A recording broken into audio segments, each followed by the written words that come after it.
За първи път си купих кутия на Чарли Уайлд. Това е книжния клуб на Ралица Генчева и сега ще ти покажа какво има в тази кутия. Много е красив този плик и може да бъде рециклиран. Сега ще го отворя да видим какво се крие вътре. Ето я и кутията. Много добре изглежда. Презентацията е наистина много добра. Тук пише твоята доза щастие by Charlie Wild.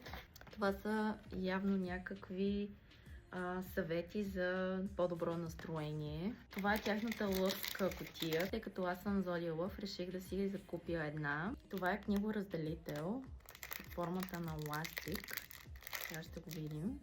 Ето да го видите и книгоразделителя. Много готин изглежда. Това е свеща, която е подарък към кутията. Казва се Ice Sakura Blossom Latte. Сега ще я отворя да я видим. О, мирише разкошно. Обожавам Cherry Blossom. И това наистина ще си го запаля скоро. Просто е уникално. Ето да видите по-отблизо. Ароматна сцена, светлина и естествено превъзходство. Имаме и тези шоколадови малинки.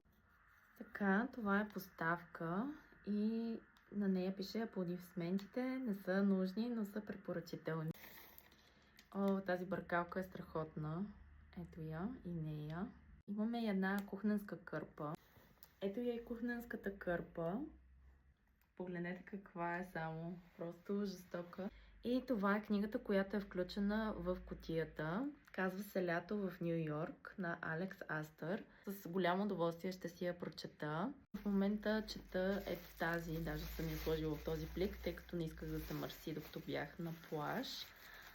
Тя е на Лиса Гарднер и се казва Една грешна стъпка. Доста интересна тази книга, все още съм в началото и тепърва ще се разгръща мистерията. Абсолютна противоположност на тази със сигурност. Ето да видите и цветните порезки отстрани. И това е, което е включено в тази кутия. Ако сте любител на книгите, може да се абонирате за тяхната кутия и всеки месец да получавате различна кутия с различни подаръци и книги.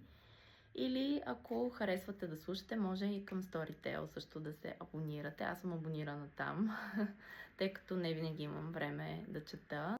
Ако този клип ви е харесал, ще се радвам да ме последвате за още.